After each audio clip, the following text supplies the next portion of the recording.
All right, everyone. Welcome to today's video. I want to talk about how to use astrology for a breakthrough, and also how to use astrology to move your life forward. I was going to do a monthly today, but I decided we'll do that. We'll save that for another day. And I wanted to talk about this because I think that it's so normal and natural when you are learning astrology to start finding the negative in your chart or your life. And I think that we all do this. And that's why we have so many videos on YouTube that say, these are the top 3 placements for wealth, or these are the top 3 placements for good looks, or, all the things we all kind of want in life to a degree. And what happens is you can really, if you consume enough astrology content, you can start getting a bad sense of the self. And part of that is because a lot of astrology content, even my content, is helping you understand yourself, and that means we're looking at the positive and we're looking at the negative, right? And a lot of other people's content out there is like, these are the top wealth placements, and this is it's sensational. So of course everyone wants that, but the problem is that if you consume enough of this content, you start feeling bad. And that's what happened to me when I first learned astrology. Is I would go video after video trying to find something positive in my chart. And I remember clicking on this sun square moon video, and I have sun square moon, and it just wasn't even helpful. It just said everything negative. Sun square moon people are volatile, and all of these pretty horrible things. Like, you do not always have to be volatile just because you have a square. Every placement, we can transmute that energy. It doesn't mean we're going to, but we have the potential to live out the absolute highest of that placement. And one of the things I tell people to do when they have a placement that they think is bad is to look up celebrities who have the same placement. You will find celebrities with sun square moon. You will find celebrities with whatever your Mercury is, however messed up it is. You'll find someone out there who is famous, is making their life work, is connected to what their gifts are and using them to help the world. So we have to stop this.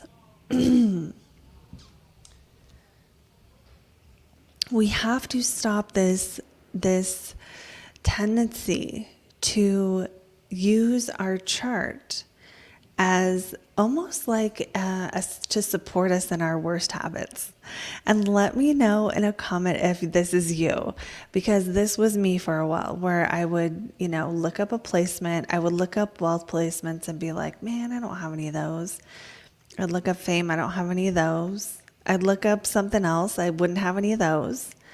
And I was like, well, eventually I got to a point where I decided that if my chart didn't have any of these good things in it, then I would just have to create them.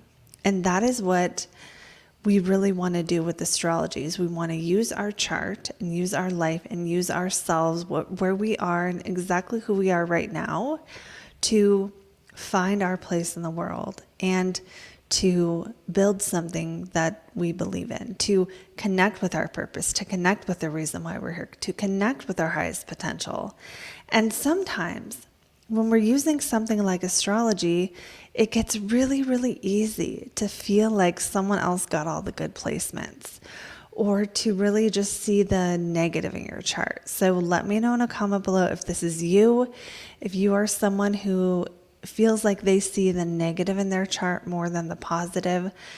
Sometimes the chart itself will say you are the type of person who will do this, but even a person who sees more of the negative, that ability can be used as a gift.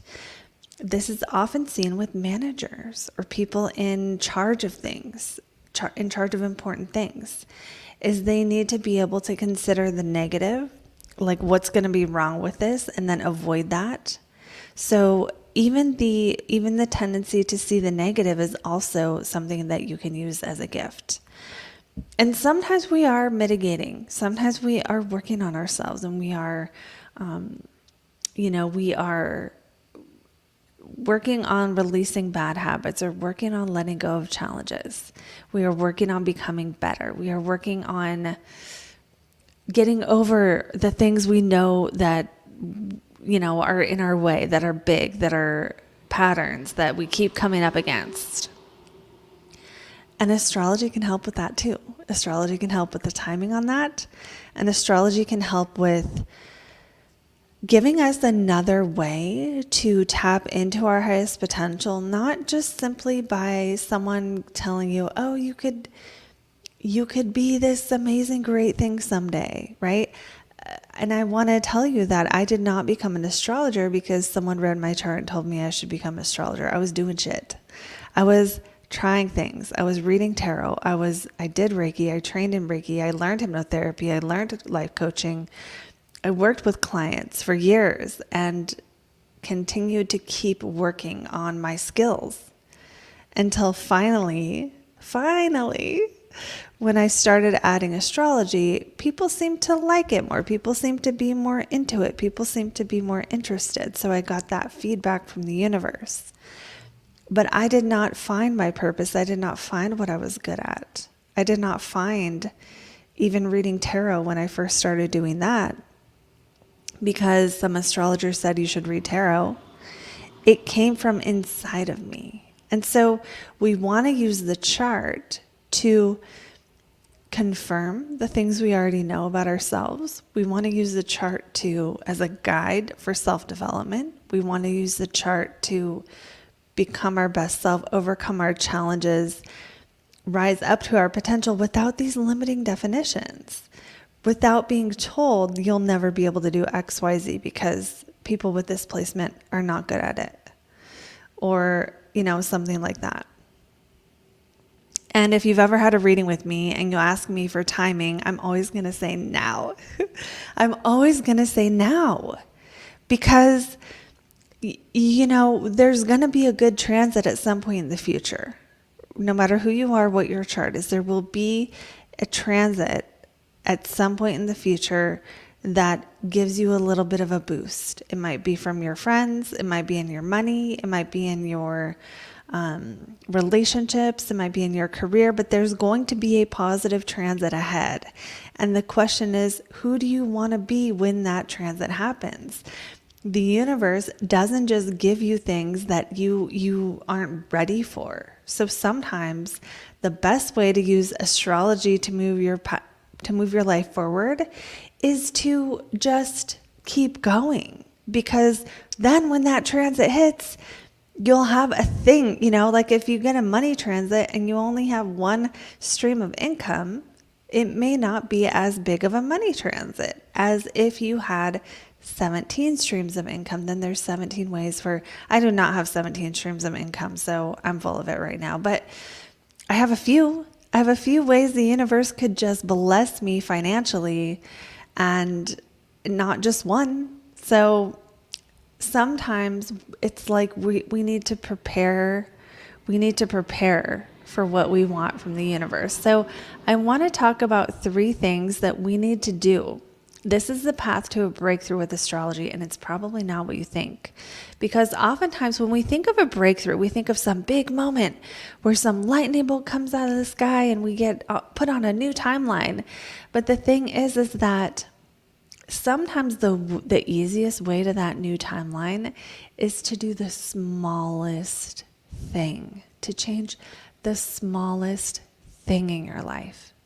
Sometimes we know what that thing is and we're not doing it. Sometimes, and that's usually the case. That's usually the case, which is why one of my favorite ways to manifest something is to think about, what would I need to do to be ready? And then just go like crazy, take massive action toward that. Because sometimes when you're taking massive action toward being ready, it releases resistance, because you're not trying to have that thing. You're just trying to be ready for it. And it makes you less attached to it.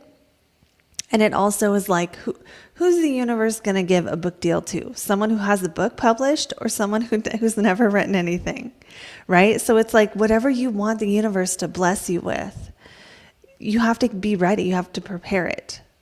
And sometimes I think in the spiritual community, we feel like it all has to be magical. And sometimes the magic only comes as a response to the mundane. And that's when we've done the work over and over, done the work repeatedly, become very good at what we do, developed a skill. So I'm going to give you 3 things to do, 3 ways you can use astrology to move your life forward so you can get out of this sort of cookie cutter mentality with astrology of like having it tell you, putting the power in an astrologer's hands to tell you what your gifts are. For anything you think your chart says about you, go see, go test it, go test and measure it. Do that with things I say too. Do it with things every spiritual teacher says, and the ones that work for you, that's your teacher, or that's your current person who, you follow until you've mastered that lesson. Okay, so we're going to talk about 3 things. These aren't the only 3 things, but these are 3 things that we can do to create that breakthrough instead of just waiting and hoping the transit's going to do it for us. Number 1, don't let negative placements define you.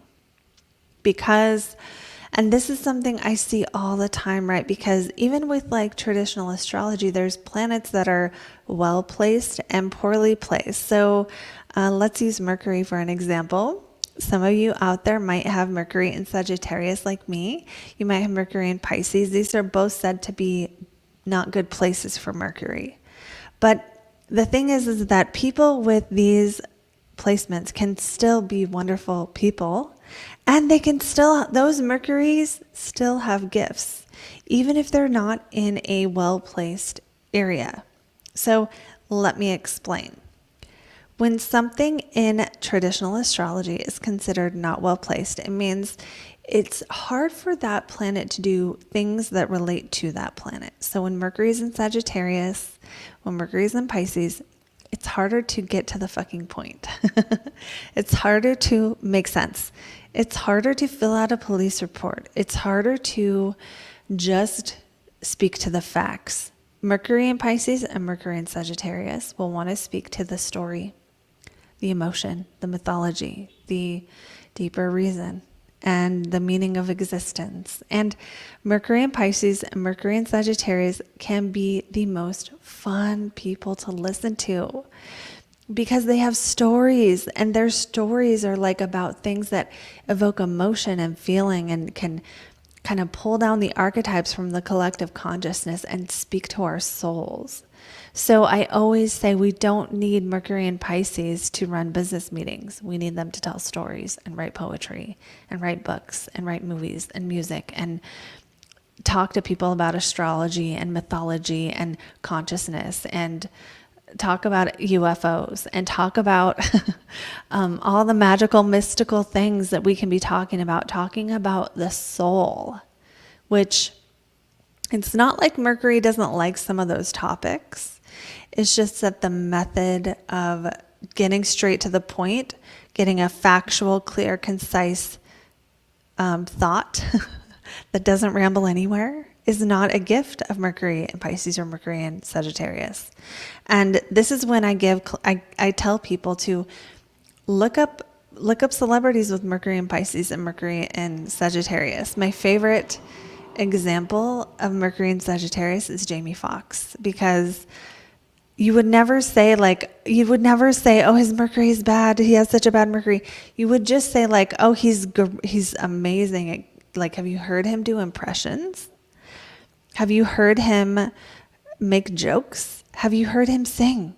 Like, we really we don't all need every planet to be in the best place it can possibly be. When it is, it actually gives us more external gifts rather than internal. And what I mean by that is, if you have planets in really, really good places, not only are you like okay, if your Mercury is in Virgo or Gemini, you're going to be better at organizing and being outlined and like being clear and concise, and maybe even working with technical details in a way that is like clear and easy and just an uncluttered workspace. But what will really happen is when that planet gets transited, better things happen in your life.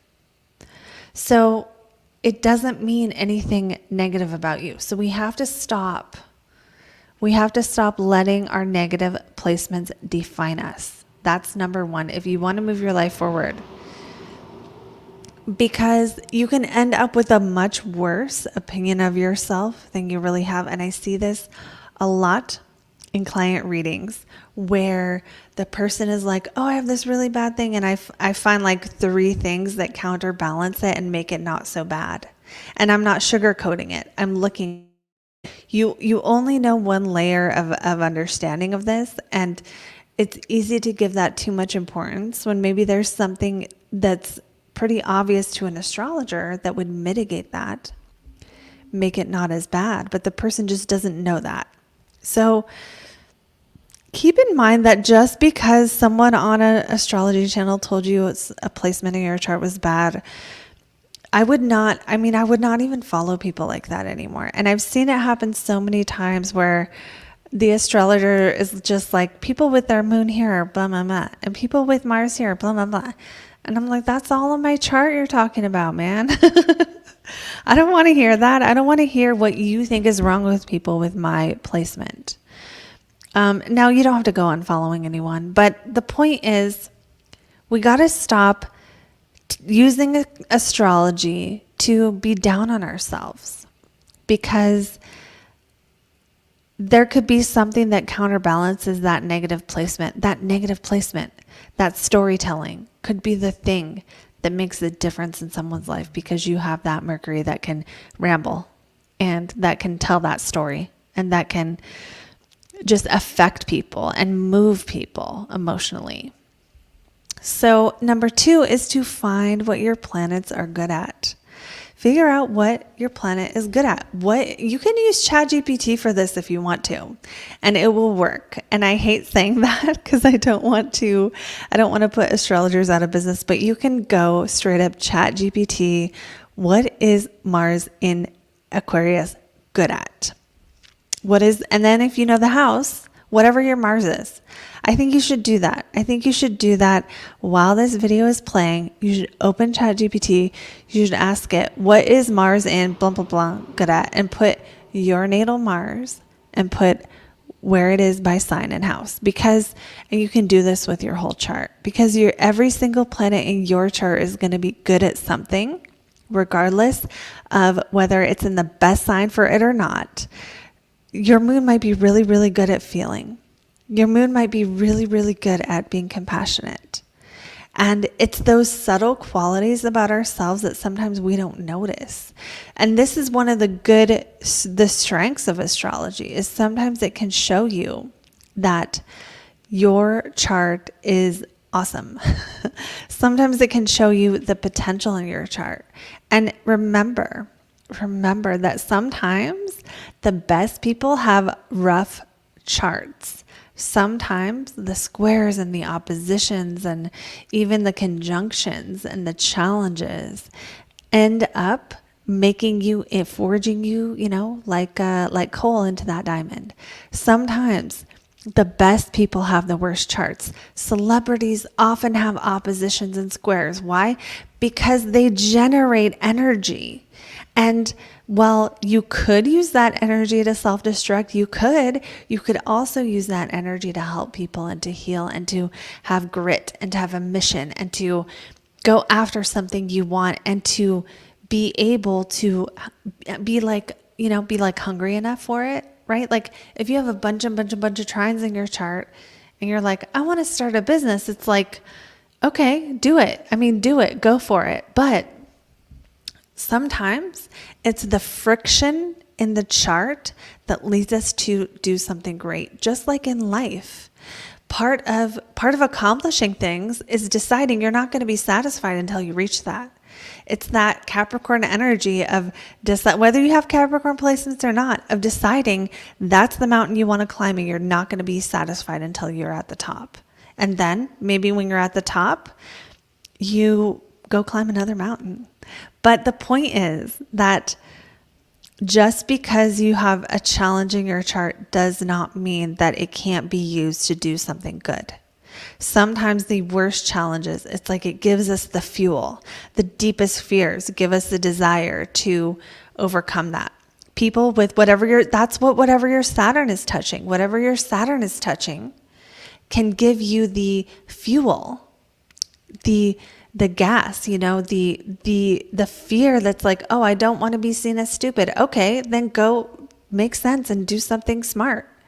Like if you're afraid that you're going to say something wrong, what do? You could just never speak, or you could just make sure you know what the fuck you're talking about when you're talking. And so this is how every single placement can be used for something good in your chart and in your life. And we have to stop with this. And let me know if you've seen videos like this, or if you've ever felt after watching someone's video or reading something worse about yourself. Because this has happened to me so many times that I'm like, we got to stop this. I want to be real with you and tell you the challenges of a placement or the challenges of a Saturn from a place of like, this is what we do with it. This is what we do with it. There's something you can do with it. Even when Saturn is blocking you. My metaphor for Saturn lately is a jail cell where you are stuck inside, you're not getting out. There's no bail money coming. What do you do in that jail cell? Do you read your Bible? Do you pray? Do you meditate? Do you work out? Or do you get a deck of cards and build a card tower and sleep? You get to choose what you're doing. Even in the jail cell, you get to choose what you are doing. And that is the same with our astrology chart, and that it is the same with our life. When we are trying to use astrology for our highest potential, we have to watch out for this trap of getting stuck, feeling like because I have this, and this, I can't do something, or because I have this, and this, things are so hard. And I think that sometimes seeing that the thing is hard actually does help us. And it can be very, very healing and very therapeutic to see that the challenge we have had our whole lives is right there in the chart, represented by actual planets in the sky that we could look up at and see if we wanted to. I think there is something very healing about that. I've even had clients sometimes who want to look at when somebody in their life passed away, and they want to look at the transits because there is something therapeutic about being able to see it. And to see that Saturn was there, and also to know it's never going to happen again like that. Or, that transit doesn't come back around for 30 years. And maybe at that time it's a different things are activated. So finding out what your planets are good at means being able to not take on all the negative meaning of the challenges, but also sometimes it's being able to own something that maybe you are good at that you don't really think about, because this is one of the reasons why I think people don't relate to their sun sign, because sometimes they're good at something and they just don't know it. Because maybe they've never gotten really strong feedback about it. Maybe they haven't been recognized for it, because maybe they don't know how it makes other people feel when they do that thing. Because maybe they've had that good thing happen their whole life, and that's just how it's always been. It's the water you've been swimming in your whole life, so you don't know that it's extra cool and refreshing. But that is true, that sometimes that our greatest gifts are the things we don't see about ourselves. So finding out what your planets are good at from an astrological perspective can help you to create that breakthrough, because when you know what you're good at, you can push that button over and over. When you know you're charming, you can be more charming. But when you don't know you're charming and you walk around going, oh yeah, people are nice to me when I do that. But then it's like you don't know that you can really push harder on that button in life, whatever the gifts in your chart are. You want to push harder on those buttons because they're going to yield results. And sometimes it takes a little bit of fiddling with it for us to see that. And sometimes we have to really train ourselves to see what our gifts are. And number 3. So the third thing you can do to use astrology to create your breakthrough, this wasn't even on my list, is to be yourself. Now, what does that mean? Because damn, if everyone in the spiritual development community and self-development community doesn't say just be yourself, what the fuck does that mean though? How exactly do you be yourself? This is where astrology can really help, because sometimes we don't actually know ourselves all the way. And part of the spiritual path is that process of unbecoming or deconditioning ourselves from things that aren't us, that we don't realize aren't us, and embodying our natural version of ourselves. I'm going to use a metaphor that's a very everyday metaphor, and that is someone's hair. So that is actually my hair because I have been really working on some things, a lot of things lately. And one of the things that came out of that recent work, it's the smallest thing. It's the smallest thing, but it's the biggest metaphor for healing and being your authentic self. And that's what astrology can help you with. It can help you see that you're trying to be Gary V, the next Gary V, when really you're the next Freud. Or you're the first you, really. You're the first you. But sometimes we can be so influenced by this hustle culture that tells us that if we're not working 24/7, we're doing something wrong, and maybe you're not really called to do that. Maybe you feel called to like meditate and still do things, but like not things of the world. And maybe you have a very spiritual chart. Well, all the conditioning you get is going to kind of lead you away from doing the things that are authentic to you. So the metaphor with the hair is that for years, I have been trying to, do my hair nicer, do my makeup a little nicer so that I can look decent on camera. These are not like life-changing things. But it's something that I feel like if I want to have a YouTube channel and I want to help people and I want to make a difference, I need to put I need to do everything I can to make it work in my favor. And so my makeup and hair are part of that process, learning how to do it right. When I was little, when I was a teenager, they didn't have YouTube tutorials on makeup. And I know those of you who are my age know what I'm talking about. We just had to put the black eyeliner around our eye and hope it fucking looked good. Oh, it's Romy. Hey. So back to this story about my hair and being my authentic self. So I started working with Venus recently to, really boost my Venus for lots of reasons. I want my life to be a little easier, guys.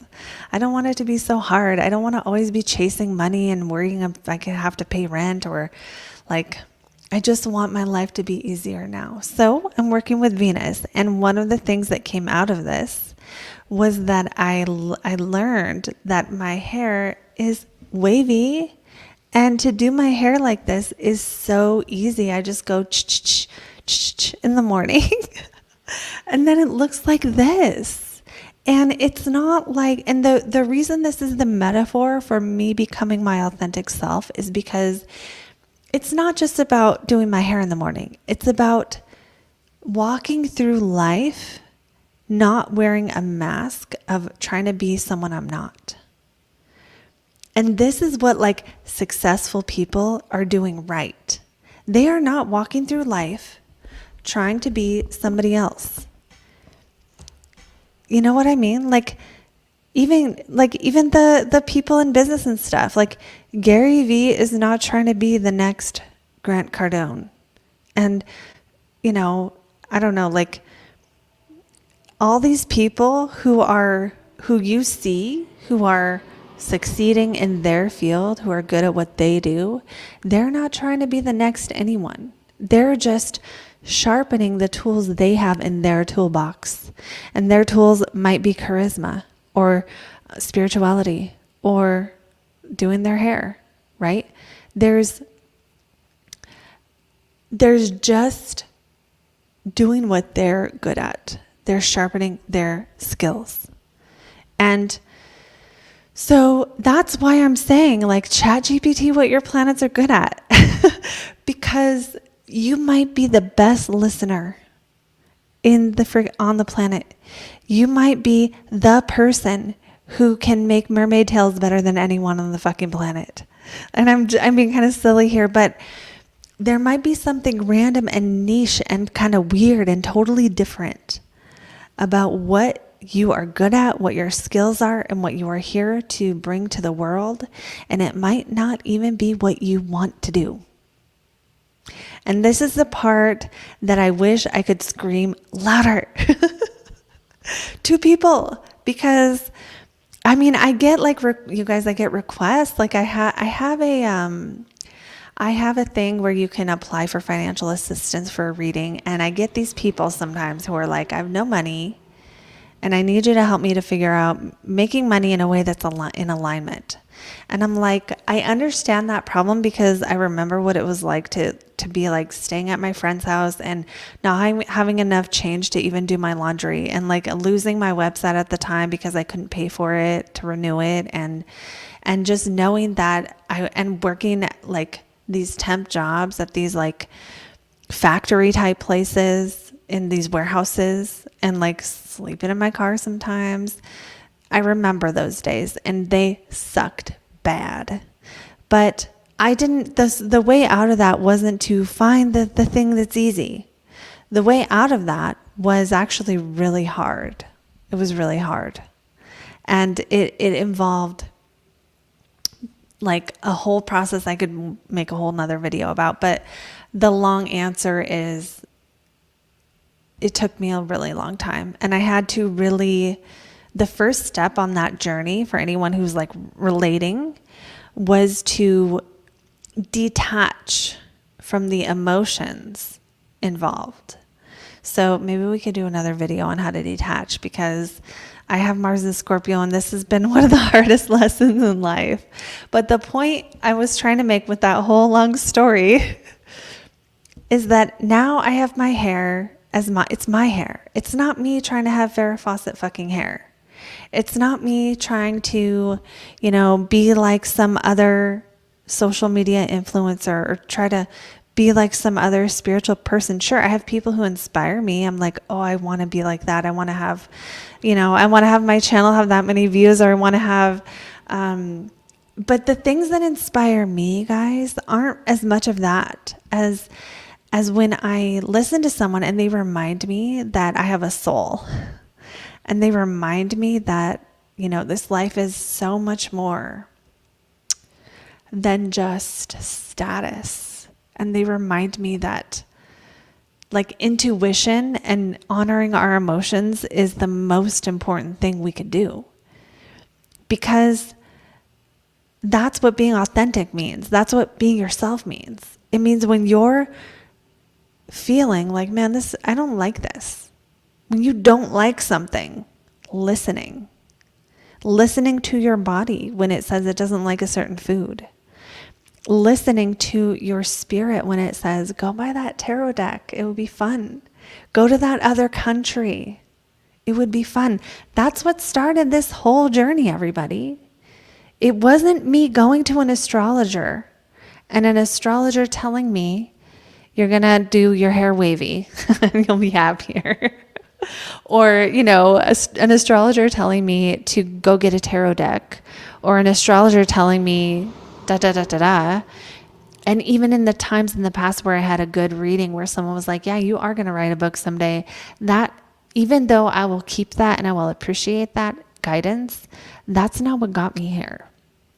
What got me here to where I can do work helping people doing something I'm really good at, they really appreciate, and is totally not mainstream. And everyone around me thinks I'm fucking nuts.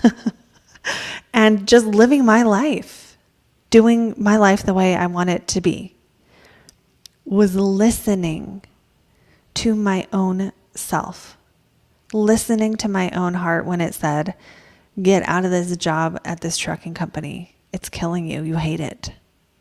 Listening to my spirit when it said, let's move to another country. It would be fun. Listening to my spirit when it said, book a Reiki appointment. And even the first time, I didn't listen. I saw the guy's website and I was like, no, it's some chicken scratch thing. It doesn't look, reputable. I had all these things in my mind that stopped me from actually booking that first Reiki session. And then the whisper came back again. And it said, book that Reiki session. And I did. And the point of this video is not you need to go do Reiki. It's that there is something your spirit is telling you to do right now. And that's part of how we use astrology, is to learn to attune ourselves, learn to connect to the planets within ourselves and within the sky and within everyone. Because that's what it's all about. It's about being able to embody Venus, being able to embody Mars and say no when we need to in a healthy way, being able to embody Saturn and show up on time and do what we say we're going to do, unless we realize it really was the wrong choice. Being able to embody the sun and say, yeah, look at me, the sun's going to come up again, and have that hope and optimism that life goes on. No matter how dark it gets at night, the sun will rise again. It's about being able to listen to your spirit and listen to yourself and listen to that quiet voice that says whatever it says to you. And even if you think you are not psychic, you have a gut feeling. And sometimes this is the problem sometimes with astrology and everything, is that the problem with everything is that we can use it. We only can use it as good as we're using it, right? Like when we read, even you can read the Bible. And if you're like I think of when I was younger and I read the Bible, it's like, I got some things as a teenager, but if I read it again now, I'd probably understand things more. Yes, I read the Bible when I was in juvie, when I was a teenager. Maybe that's a story for another day. But we can only meet anyone or anything as deeply as we've met ourselves. We can only meet astrology as deeply as we have met ourselves. So it's not like you go and you find out your reading and it does something outside of you. The whole point of astrology is to let it tell us the things that maybe we already know about ourselves in a way that is validating and helpful. Maybe to connect more with a certain planet and bring those qualities of the planet out. Maybe to learn how to mitigate some shitty things in the sky that are hitting us hard.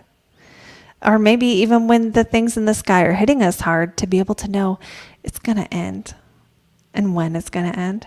And that you're in that metaphorical jail cell. Maybe Saturn's putting you in. And it's like, okay, what are you going to do in jail? You going to do push-ups? You going to read the Bible? Or are you going to sit there and cry? Okay, I want to see the comments now. Hi, Janae. Hi, Cora. Hi, Chasen. This resonates, and also love hearing about you and your journey with astrology. It's fun. I want to do more videos like this where I'm just rambling and talking to you guys about what matters. Romy says yes. Oh, thank you. And thank you. Hello, Michelle. Cora really needed this live. Oh yeah, Venus and Mars and Scorpio. Yeah, it's hard to detach from things, I found. Like crushes or like desires. It's like, oh, I want it. You know, you just want it so freaking bad. Oh, thank you, Anne. Having Pluto in my first got me into astrology. Oh, that's great, Michelle. David says, true, it's the Geotish astrologer jungle out there. No, I know I spend the time to scroll through every Geotish astrologer video. I love Vedic astrology as well. Although I can only watch so many things. Um,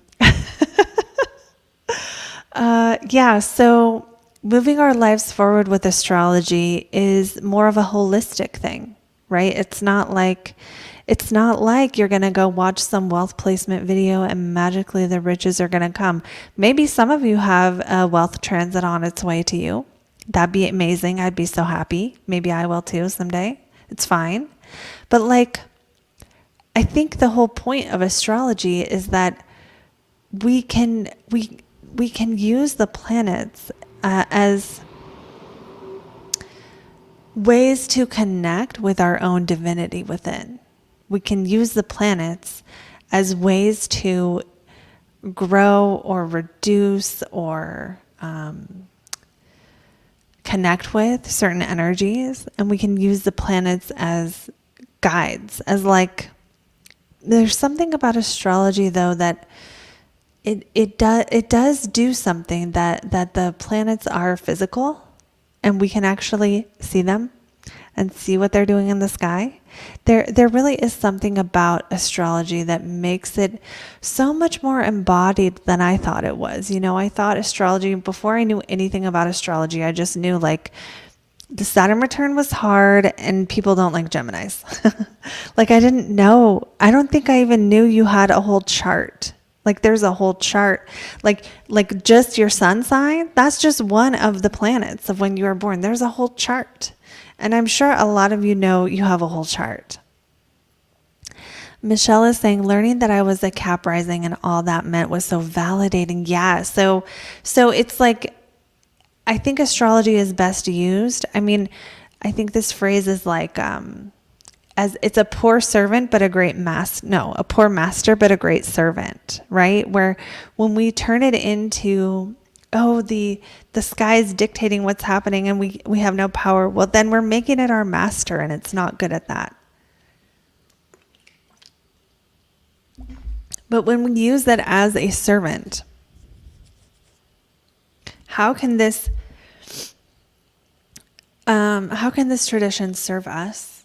And how can it serve us to develop ourselves or live out our highest potential? And sometimes it's not about hustling or going out and getting something you don't have. You know, there's so much content out there right now that's like designed to make you think you're missing something, so you'll go buy some shit. Or so you'll keep following someone, so eventually you'll buy from them. There is so, like, our world is filled with it. And I mean, I make content. I want you guys to buy my shit too. But I don't want you to buy stuff from me because I made you feel like you were not okay without it. You will be okay if you never book a reading with me in your whole entire life. You'll be okay. But you should still do it. And some of you already have. Some of you in the comments already have. But the point is, we're not serving ourselves if we are using astrology to kind of repeat our negative jargon in our head about how we can't do things and what's wrong with us and what's not possible. And if you're feeling like that right now, maybe you have some heavy Saturn stuff going on. Maybe you're in a Saturn transit. And that's okay to acknowledge those feelings. But astrology is just like my naturally wavy hair.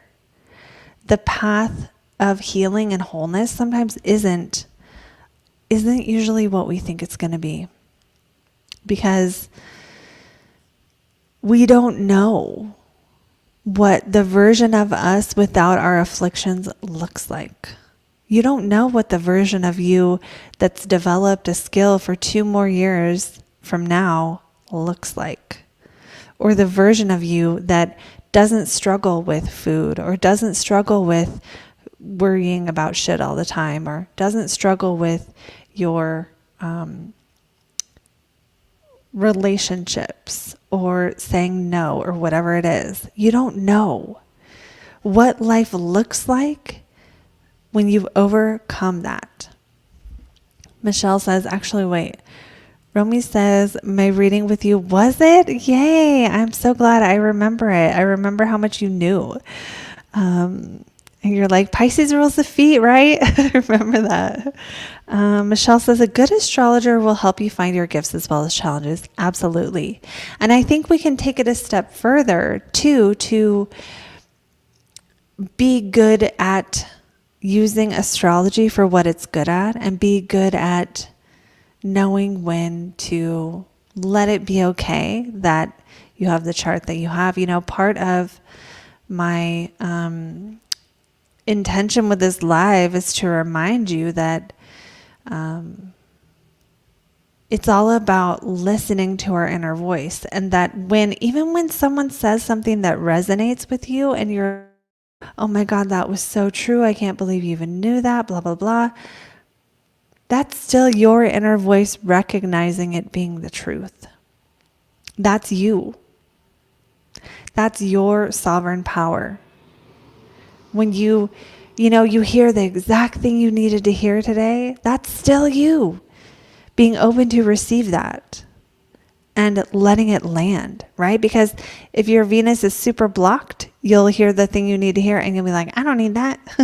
If your moon is super blocked, it's like, I don't need friends. I don't need to be taken care of. And you won't even recognize that the need is there. You'll shut it down. So this is how you really have a breakthrough. It's not by some massive money all of a sudden. It's not by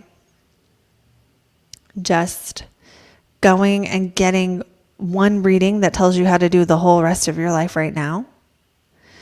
It's not even about just building a skill even. It's about figuring out, uncovering who the real you is, just like my hair. And not every problem in life is about, oh, just let it be easy. But the ones that can be easy, let's let those ones be easy. Let's let the gifts in our chart that are really strong, let's turn up the volume on those and turn down the volume on the stuff that's causing problems.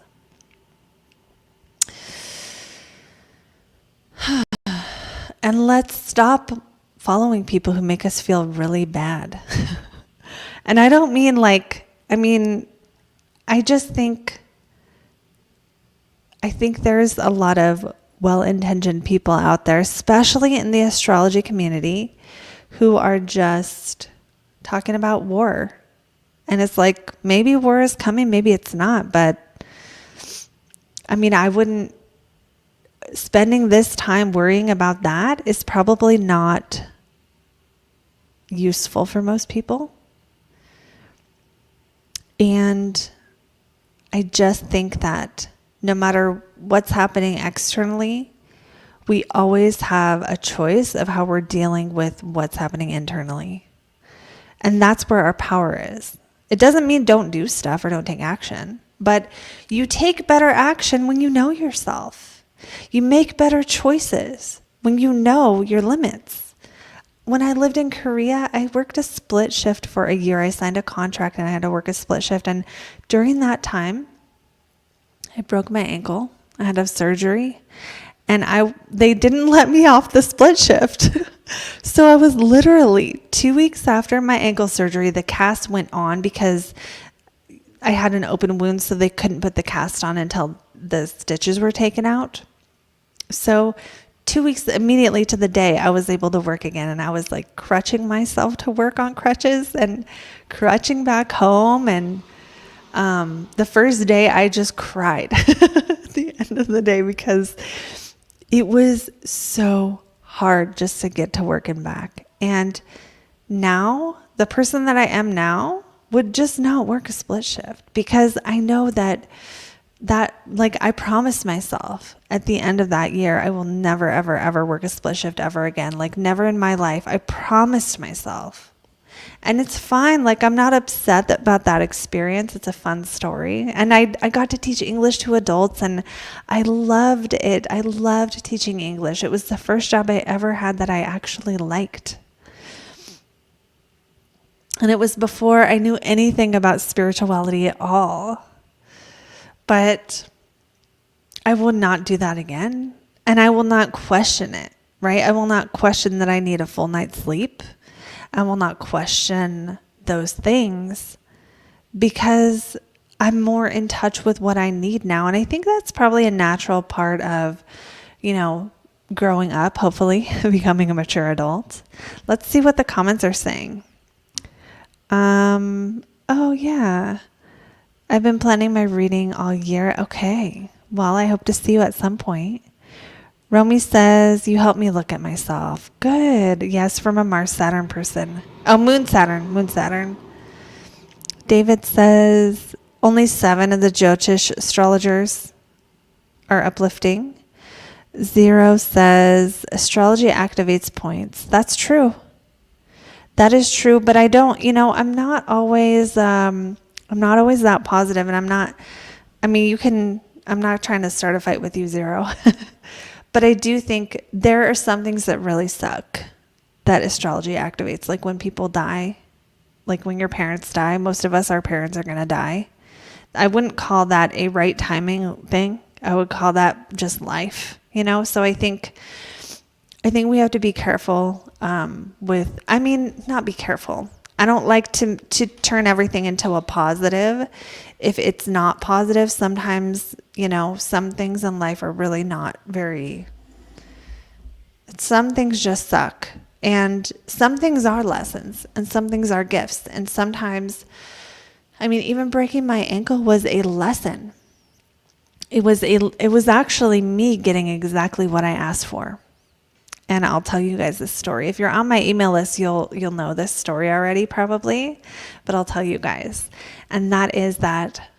So I'm in South Korea, right? I've never done anything else I wanted to do before in my life like this. I've never lived in another country. I was like 24, and I was asking in my mind to be more spiritual. I had this longing in my heart before this, when I was in a 12-step program and I was going to meetings in my small town in Washington. I'd gone to college there, and I was like, someday I want to be spiritual. I want to go become a monk.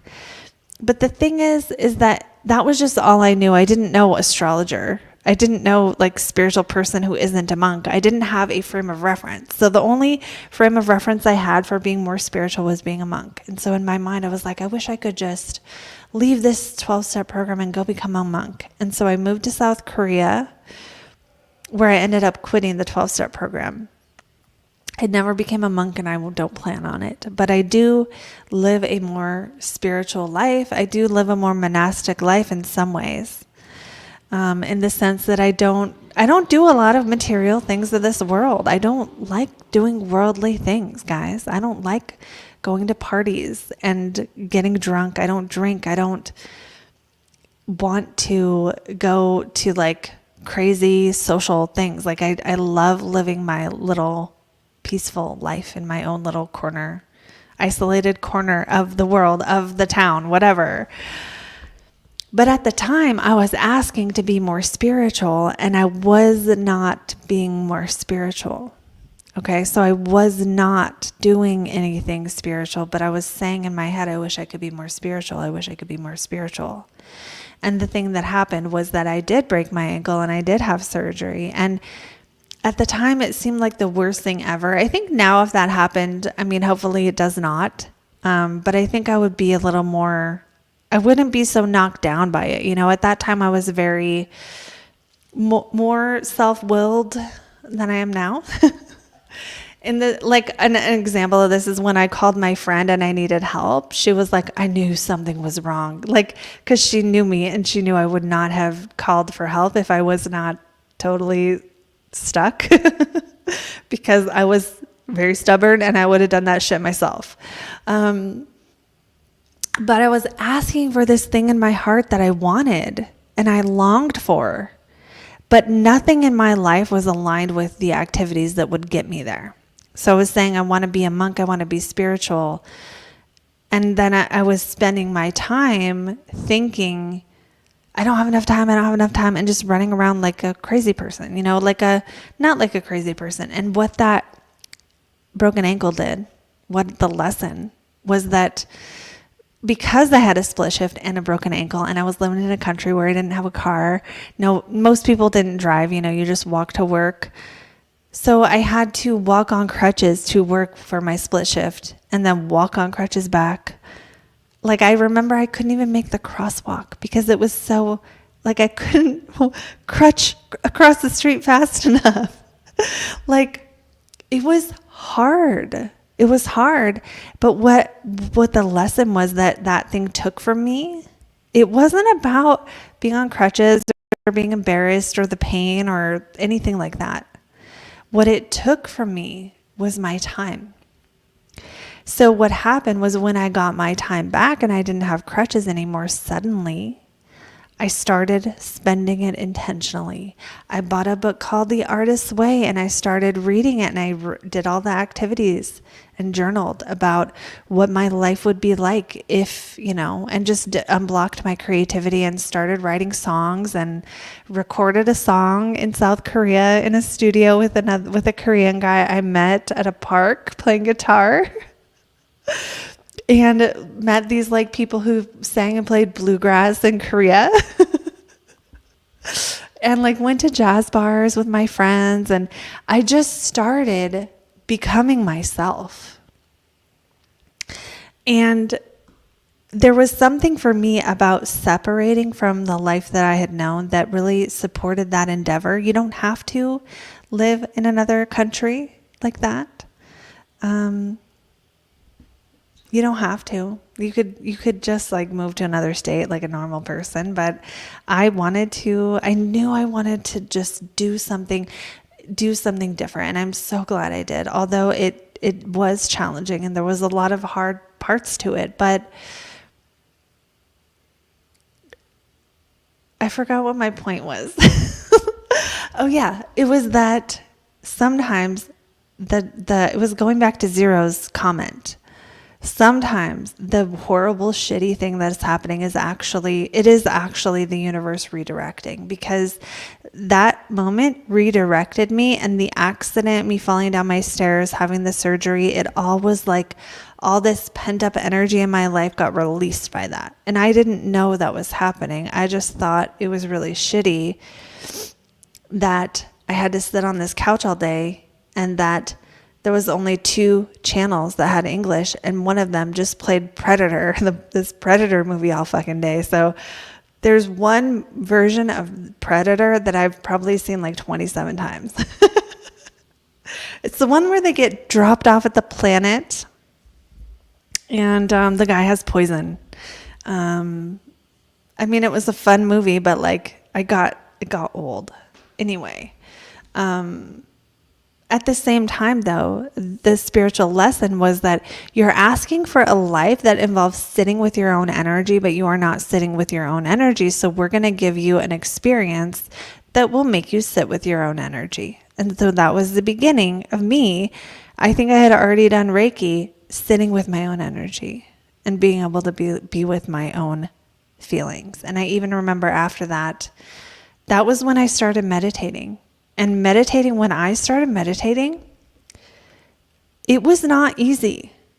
It was not like some, amazing, like, aha moment. It was like me sitting down in the morning and being like, shit, I think I have anxiety, and continuing to sit with it. And then continuing to sit with it and continuing to sit with it until I wouldn't say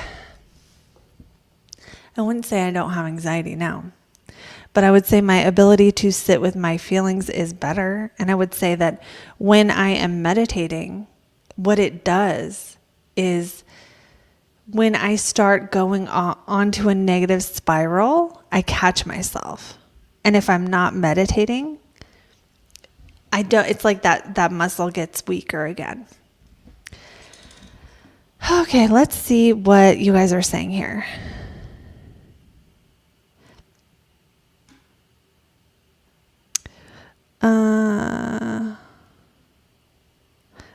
Michelle, 2 weeks ago, Pluto's last gasp. I'm sorry. See, this is why I wouldn't say that. I'm so sorry about your friend. I wouldn't always say that like everything's a lesson, because like, especially when people pass away, it's like, I don't think you should feel like you need to learn a lesson from that. I mean, you learn the lesson, and the lesson is that things end. And that's so sad. And sometimes it makes you realize how important things are. But you maybe already know that. You maybe already know how important things are. And then, we're still going to lose people sometimes.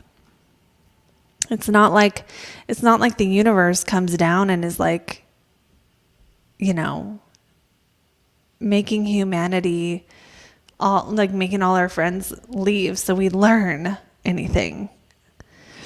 Romy says, I did a 12-step program too, but astrology helped me the most.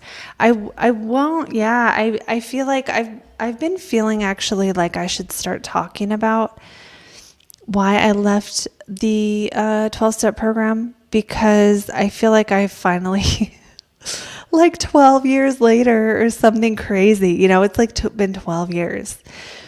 I never felt confident sharing about it too much because I didn't want to lead people astray. I didn't want someone with like 2 years sober who like needs to go to meetings, and just like I did at that time, to see my content and be like, I can leave too, right? When they haven't developed something to replace it with. And that was one of the things that I did when I was trying to leave that program. Was I was like, I need to have something to do instead. I can't just go and expect to be fine.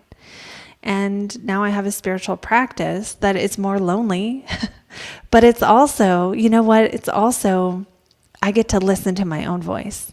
And my own voice is not the same as the voice of people in meetings who have certain beliefs about certain things. And there was a lot of guilt and shame involved in a lot of that. And there was a lot of lessons there. I mean, I had to kind of go back through my life on my own, one thing at a time, and sort of remove the negative imprint that being in meetings as a teenager put on me, because even though I know that the people who were sharing and the people who helped me, I mean, there's so many people in meetings who helped me with so many things that, I mean, I was so lucky when I was younger to have that support, but also some of it was more,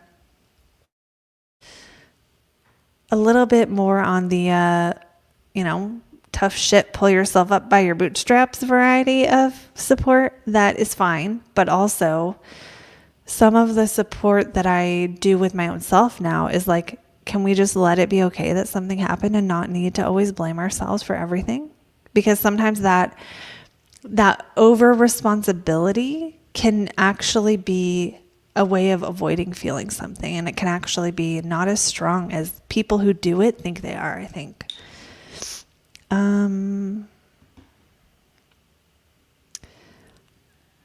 Okay, so then Cora says, I'm a meditation teacher. I love this example of sitting with your energy. I'm using that in my next class. Do it. Things aren't necessarily a lesson, more like simply an experience. And we can make it a lesson if we want to, and that sometimes that can be the most empowering thing, to be like, I don't know, like one time my intuition said to start a meditation class, and I did. And then people showed up and I didn't know what to do. I was not expecting people to show up. So I think the lesson might be that next time I start a meditation class, make sure I'm ready for people to actually show up. Of course, that's a pretty light, easy one, but we can take anything if we want to and turn it into a lesson.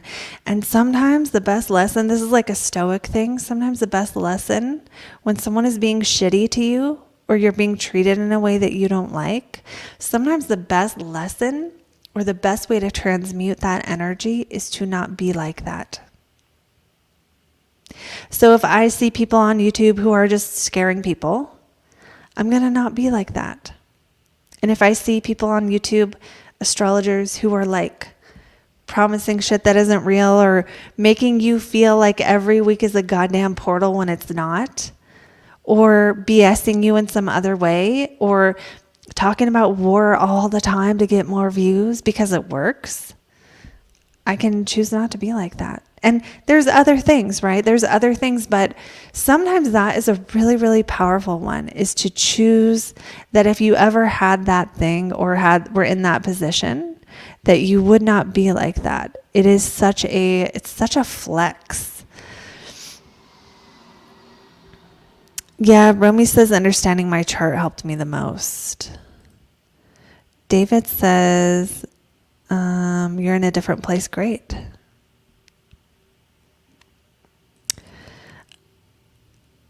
Yeah. Okay, so this is another topic that I think is important, because I think this is why I think we don't all sort of evolve at the same rate, is because some people have more emotions to sort of process and to go through and to release than others. And that's just kind of how it goes. And sitting with your own emotions, but knowing the path to transmute them rather than just reactivate them.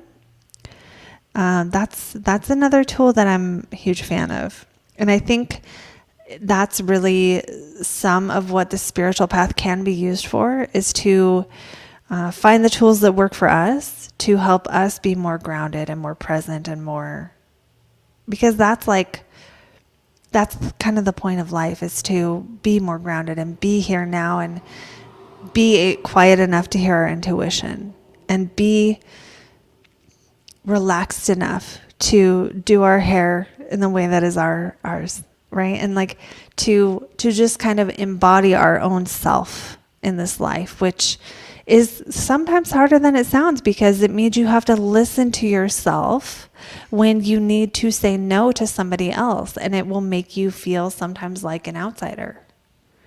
But that is the only path to being authentic, is to, I'm not saying don't see your family when they want to or something.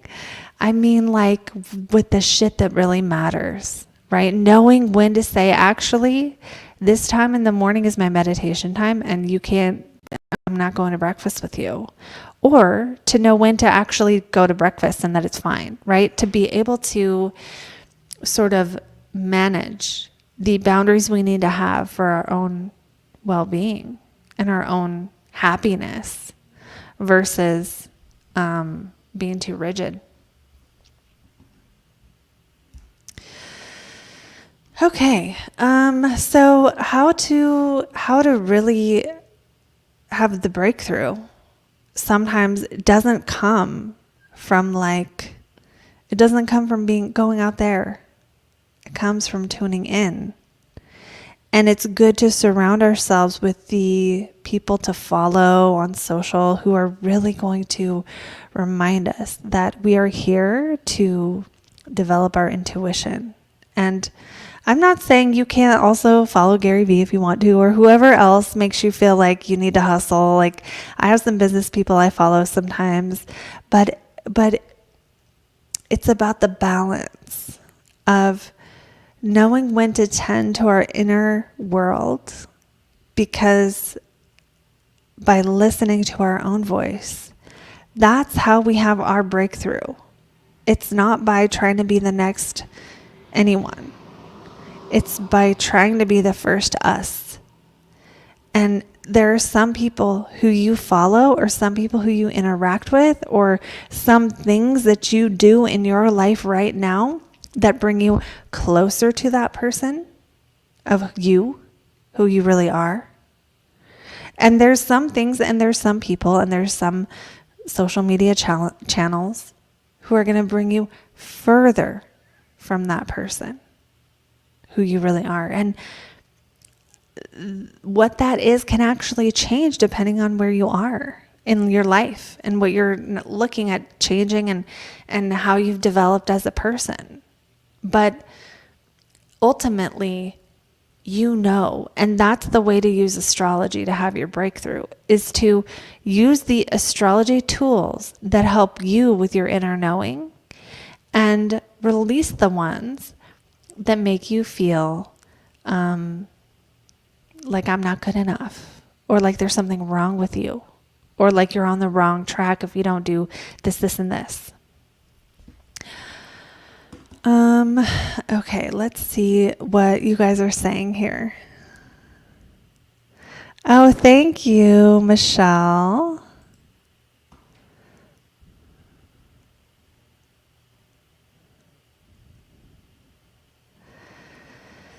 Okay, so don't forget not to let your negative placements define you. Even in the most challenging placement, there's still a gift. Even if one of your planets is screwed completely. Sometimes when your planets have challenges, those are the things that give you the most compassion and the most ability to help other people. Is that, if you struggle with something, sometimes you have more authority when trying to help someone else through it, because they know you know what you're talking about. But also, sometimes it just gives you this love for people when you have challenges. Like sometimes it helps you accept, if you weren't accepted when you were a kid, well, then you're going to be more accepting of people from all different backgrounds and walks of life and ways of being. If life has been hard for you, you're going to be more kind to people when life is hard for them. If a lot of people passed away when you're young and you had to deal with grief and loss at an early age, you're going to have more of a confidence in navigating other people's challenges when it comes to that realm of life. The challenges in your chart you can use to be your best self now. You don't have to have a breakthrough. That is the breakthrough, is now.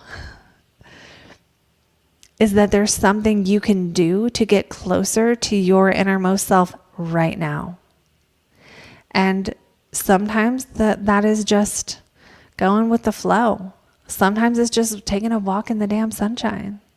Sometimes it's, thinking about what food you're eating and making a plan. Sometimes it's letting yourself connect with the fact that you've let something go on that you don't even like and you haven't dealt with it. Sometimes it's just not knowing the next step and letting it be okay that you don't know, and sitting with the unknowing, because that's when you seek, and when you seek you find. So the breakthrough is now. And the way to use astrology to unleash your highest potential is to release the negative and cultivate the good. And know that you can do so much with your life and your chart, but that there's some things in your chart that are going to make a lot more sense for you to do. And you're not going to find it outside. You might get some validation, just like I did when I started reading tarot, and I got super good feedback immediately. That was a nice little bit of validation. And usually when you're doing the thing that your chart kind of speaks to, something validating will happen. It doesn't mean every door will swing open, but maybe just one will. So I think I will leave you with that today, that the solution to how to use astrology to solve your problems is not just about getting the information, finding that thing that's outside of you. It's letting yourself connect to the truth through astrology. And I hope that my other videos help you with that too. So I do have private readings. If you want to book one, there's a link in the description, and I will see you beautiful souls in the next video. Bye guys.